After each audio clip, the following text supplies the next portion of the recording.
अक्टूबर 2018 को दिल्ली के बवाना इलाके में सुबह सुबह कुछ लोग एक सड़क से गुजर रहे थे। यह लोग आपस में बातें करते हुए जा रहे थे, लेकिन तभी अचानक उनकी नज़र सड़क पर घायल अवस्था में पड़ी एक महिला पर जाती है। उसके पास ही उसकी स्कूटी भी पड़ी हुई थी, जिसे देखकर लग रहा था कि शायद महिला का एक्सीडेंट हुआ है।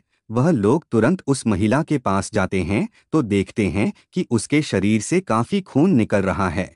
यह सब देखकर उन्हें लगने लगा कि शायद मामला एक्सीडेंट का है, इसलिए महिला की जिंदगी बचाने के लिए वह लोग उसे उठाकर तुरंत अस्पताल लेकर जाते हैं। अस्पताल ले जाने के बाद डॉक्टर उसे चेक करते हैं, लेकिन तब तक उसकी सांस थम चुकी थी। और जब डॉक्टर ने उसे अच्छी तरह से चेक किया तो पता चला कि महिला को गोली लगी है। इसके बाद डॉक्टर ने उन लोगों को बताया कि इस महिला का एक्सीडेंट नहीं हुआ है, बल्कि इसे किसी ने गोली मारी है। जैसे ही यह बात उन लोगों को पता चली तो उनके पैरों तले जमीन खिसक गई। साथ ही डॉक्टरों ने इस घटना की सूचना पुलिस को दे दी। सूचना मिलते ही पुलिस की एक टीम तुरंत अस्पताल पहुंची। अस्पताल पहुंचने के बाद पुलिस ने पूरे मामले की जानकारी जुटाई। इसके बाद पुलिस उन लोगों से पूछताछ करती है जो महिला को अस्पताल लेकर आए थे। पुलिस उनसे पूछती है कि सबसे पहले इस महिला को किसने देखा था और क्या किसी ने गोली चलने की कोई आवाज़ सुनी थी। पुलिस वाले उन लोगों से इसी तरह के कई सवाल पूछते हैं, लेकिन जिन लोगों ने महिला को अस्पताल पहुंचाने में मदद की थी उन्होंने साफ साफ बता दिया कि उन्हें लगा यह एक्सीडेंट का मामला है।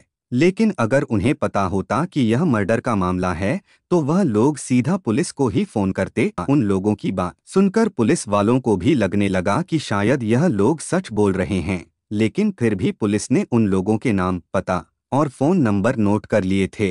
कागजी कार्यवाही पूरी करने के बाद पुलिस वाले उनसे कहते हैं कि अगर कभी भी जरूरत पड़ी तो आप लोगों को फिर से पुलिस स्टेशन बुलाया जा सकता है और फिर से पूछताछ की जा सकती है। इसके बाद वह लोग वहां से अपने घर चले जाते हैं। इधर पुलिस भी इस केस की छानबीन करना शुरू कर देती है। छानबीन के दौरान पुलिस सबसे पहले यह पता लगाती है कि आखिर यह महिला कौन है। और जब महिला को अस्पताल लाया गया था तो इत्तेफाक से उसके कंधे पर एक हैंडबैग फंसा हुआ था। शायद वह हैंडबैग महिला के कंधे और हाथों के बीच फंसा रह गया था और इस तरह वह हैंडबैग महिला के साथ अस्पताल तक पहुंच गया था। इसके बाद पुलिस ने हैंडबैग को खोलकर चेक किया तो पुलिस को उसके अंदर से कुछ डॉक्यूमेंट्स मिले, जिनमें महिला का आधार कार्ड और एक कॉलेज का आईडी कार्ड था। साथ ही बैग के अंदर महिला का मोबाइल फोन भी था।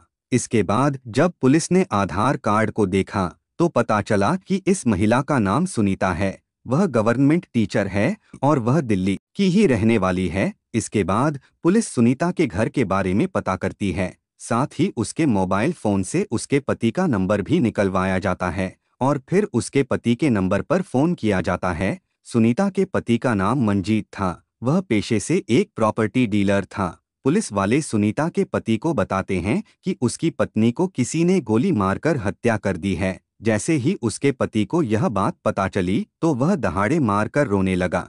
इसके बाद पुलिस वाले मंजीत को अस्पताल का नाम और लोकेशन बताते हैं। मंजीत तुरंत अस्पताल पहुंच जाता है। पत्नी की हालत को देखकर मंजीत फिर से फूट फूट कर रोने लगता है। इसके बाद पुलिस सुनीता के शव को पोस्टमार्टम के लिए भेज देती है। पोस्टमार्टम के बाद सुनीता का शव उसके पति को सौंप दिया जाता है। मंजीत अपनी पत्नी के शव को अपने घर लेकर आ जाता है। घर पर सुनीता के दोनों बच्चे अपनी मां की लाश को देखते हैं तो उनका भी रो रो कर बुरा हाल हो जाता है। उसके बाद सुनीता का अंतिम संस्कार कर दिया जाता है। इधर पुलिस इस केस की जांच में जुटी थी। पुलिस सबसे पहले सुनीता के पति मंजीत से पूछताछ करती है। पुलिस उससे पूछती है कि क्या उनकी किसी से कोई दुश्मनी थी या फिर आपको किसी पर कोई शक है। मंजीत ने पुलिस को बताया कि उसकी पत्नी एक टीचर है और वह खुद प्रॉपर्टी डीलिंग का काम करता है। उसने बताया कि उन दोनों की प्रोफेशन और पर्सनल लाइफ काफ़ी अलग अलग है। हालांकि उसका बिजनेस ऐसा है जिसमें उसकी कई दुश्मन भी हैं, लेकिन ऐसे दुश्मन नहीं हैं कि वह लोग परिवार वालों से रंजिश निकालें। मंजीत ने आगे बताया कि उसकी पत्नी बहुत अच्छे स्वभाव की थी। उसकी किसी से कोई दुश्मनी नहीं थी और ना ही उसका कभी किसी से कोई झगड़ा हुआ था। लेकिन अब सवाल था कि जब सुनीता इतने अच्छे स्वभाव की थी तो फिर उसे किसी ने क्यों कत्ल कर दिया था। इसके बाद पुलिस घटनास्थल पर पहुंचती है और घटनास्थल की बारीकी से जांच करती है, लेकिन पुलिस को वहां से भी कोई सबूत या सुराग नहीं मिला। लेकिन दिल्ली पुलिस की मुश्किलें तब और ज्यादा बढ़ने लगीं जब यह मामला मीडिया के जरिए पूरे देश में फैल गया, क्योंकि मीडिया में दिल्ली पुलिस की लापरवाही और नाकामी को बार बार दिखाया जा रहा था। इधर सुनीता का पति मंजीत भी लगातार मीडिया और पुलिस वालों के सामने इंसाफ की गुहार लगा रहा था, और जब पुलिस पर हर तरफ से दबाव बढ़ने लगा तो पुलिस ने इस केस की जांच और भी तेज कर दी। पुलिस हत्यारे का पता लगाने के लिए हर संभव कोशिश कर रही थी, लेकिन पुलिस को कोई भी सुराग नहीं मिल रहा था और न ही अभी तक हत्या के कारण का पता चल पाया था। लेकिन फिर भी पुलिस ने हार नहीं मानी, वह लोग जांच पड़ताल और छानबीन करते रहे। पुलिस लूटपाट के एंगल से भी सोचती है कि हो सकता है सुनीता की हत्या किसी लूटपाट के चलते की गई हो, लेकिन जब पुलिस ने सुनीता का पर्स वगैरह चेक किया था तो उसका मोबाइल फोन और सभी डॉक्यूमेंट्स भी सुरक्षित मिले थे। साथ ही गले में मंगलसूत्र भी मौजूद था और कानों में पहनी हुई बालियां भी सुरक्षित थीं, जिससे लग रहा था कि यह हत्या लूट के इरादे से तो नहीं की गई थी। इसके बाद पुलिस ने सुनीता के घर जाकर छानबीन करने के बारे में सोचा। पुलिस ने सोचा कि शायद सुनीता के घर से ही कोई सुराग या फिर कोई सबूत मिल जाए, और इसी उम्मीद में पुलिस सुनीता के घर पहुंचती है। इसके बाद सुनीता के कमरे को अच्छे से चेक किया जाता है, लेकिन वहां से भी पुलिस को कोई सबूत नहीं मिलता, यानी पुलिस के हाथ अब भी खाली थे। सुनीता के रूम की तलाशी करने के बाद पुलिस की आखिरी उम्मीद भी टूट चुकी थी और अब उन्हें कोई उम्मीद, कोई रास्ता नजर नहीं आ रहा था। लेकिन इसी बीच सुनीता की छोटी बेटी पुलिस वालों के पास आती है और वह कहती है कि अंकल, अगर मेरी मम्मी के बारे में जानना है तो मैं आपको उनकी लिखी एक डायरी के बारे में बताती हूँ, क्योंकि जितना हम आपको बताएंगे और जितना मेरे पापा बताएंगे उससे कहीं ज्यादा आपको वह डायरी बता सकती है। जैसे ही पुलिस वालों ने डायरी के बारे में सुना तो उन्हें फिर से उम्मीद की किरण नजर आने लगी, और इस तरह पहली बार पुलिस को एक ऐसा सबूत मिला था जिससे सुनीता के बारे में पूरी जानकारी मिल सकती थी। पुलिस वाले तुरंत बच्ची से उस डायरी के बारे में पूछते हैं तो वह बच्ची उन्हें अपने कमरे में लेकर जाती है और अलमारी से डायरी निकालकर पुलिस वालों को दे देती है। वह बच्ची कहती है कि अंकल, डायरी को चेक करने के बाद मेरी मम्मी की यह डायरी मुझे वापस कर देना, क्योंकि इस डायरी में मेरी मम्मी की यादें और निशानियां हैं। इसके बाद पुलिस वाले डायरी को खोलते हैं और उसे पढ़ना शुरू करते हैं।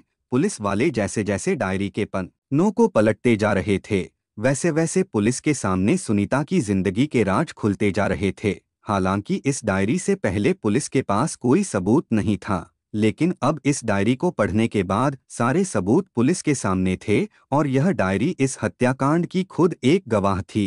वह डायरी खुद ही बोल रही थी और कातिल का चेहरा पुलिस वालों के सामने बेनकाब कर रही थी। दरअसल उस डायरी में लिखा था कि वह लड़की बहुत गंदी है, उसने मुझे परेशान करके रख दिया है, उसने मेरी लाइफ बर्बाद कर दी है, जिंदगी से अब मन भरता जा रहा है, मेरा पति उस लड़की के कारण मुझे तलाक देने की बात करता है।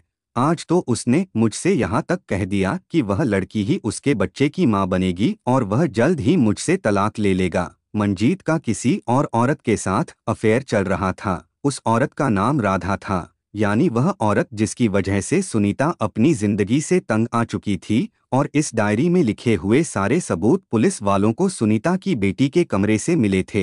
इसके बाद पुलिस वालों ने मंजीत से पूछताछ की, लेकिन उसने तो किसी औरत के साथ अफेयर होने की बात से साफ मना कर दिया। लेकिन पुलिस ने जब उससे कड़ाई से पूछताछ की तो मंजीत ने अपना गुनाह कबूल कर लिया। उसने पुलिस वालों को बताया कि वह अपनी पत्नी से तलाक लेकर राधा से शादी करना चाहता था, लेकिन सुनीता को तलाक देने के लिए वह तैयार नहीं थी। इसलिए मंजीत ने राधा के साथ मिलकर सुनीता को हमेशा के लिए हटाने का प्लान बनाया। इसके बाद मंजीत ने सुनीता की हत्या की सुपारी दी, लेकिन जब पुलिस ने मंजीत से पूछा कि उसने किसे सुपारी दी थी तो मंजीत ने बताया कि सुपारी लेने वाला बंदा किसी को जानता नहीं है और उसने किसी और को मर्डर करने के लिए भेजा था। लेकिन मंजीत की इस बात पर पुलिस को यकीन नहीं हुआ, क्योंकि पुलिस के मुताबिक मंजीत जिस कातिल की बात कर रहा था उसे ही सबसे पहले जांच के घेरे में लिया जाना चाहिए था।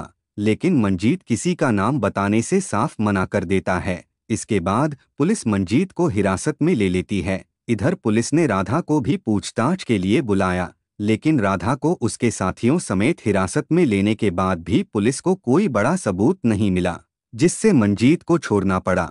लेकिन पुलिस की जांच अभी भी जारी है और पुलिस ने मंजीत का फोन रिकॉर्ड भी खंगालना शुरू कर दिया है। पुलिस को उम्मीद है कि मंजीत का फोन रिकॉर्ड खंगालने के बाद उसे कुछ अहम सबूत हाथ लग सकते हैं। फिलहाल मंजीत के खिलाफ सुनीता की हत्या का मामला दर्ज है और पुलिस उसकी जांच कर रही है, लेकिन सुनीता की डायरी के आधार पर मंजीत और राधा के खिलाफ सबूत इकट्ठा करना पुलिस के लिए काफी मुश्किल हो रहा है, क्योंकि राधा अपने आप को हर तरह से निर्दोष साबित करने की कोशिश कर रही है। लेकिन पुलिस को पक्का यकीन है कि इस पूरे हत्याकांड के पीछे मंजीत और राधा का हाथ है और पुलिस यह साबित करने की पूरी कोशिश कर रही है कि इस हत्याकांड के पीछे मंजीत और राधा का ही हाथ है। अब देखना यह है कि क्या पुलिस मंजीत और राधा को इस हत्या का दोषी साबित कर पाती है या नहीं, और अगर पुलिस इन्हें दोषी साबित नहीं कर पाई तो सुनीता के लिए इंसाफ कब मिलेगा। दोस्तों, इस घटना को सुनाने का उद्देश्य किसी का दिल दुखाना नहीं है, बल्कि आपको जागरूक करना, सचेत करना है। दोस्तों, अगर आप पहली बार चैनल पर आए हो तो चैनल को सब्सक्राइब और वीडियो को लाइक करना ना भूले दोस्तों।